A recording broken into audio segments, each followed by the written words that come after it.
Welcome, today we're going to show you how to use Paytiko. So Paytiko API are actually very simple and very easy to use, even for users with limited technical skills. So this will enable firms to focus on growth rather than be marred to complex integrations. So there's actually a lot of benefits for Paytiko. I'm going to show you how to use Paytiko step by step. So from here, there's the transactions tab.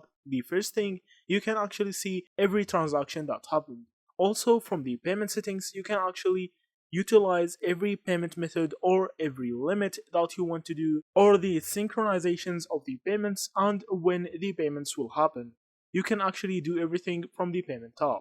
Also, from the reports section, you can actually see everything that happened using Paytiko API. So any logs that happened, you can see from the reports and logs section from here. Also, from the user settings, you can actually apply specific settings to each user you want. So sometimes you want to apply some settings to one user and you don't want them to be applied to another user. So you can do that in the user settings. So that's actually how you can use Paytiko. It's a very easy API to use. Thank you for watching and see you in the next videos.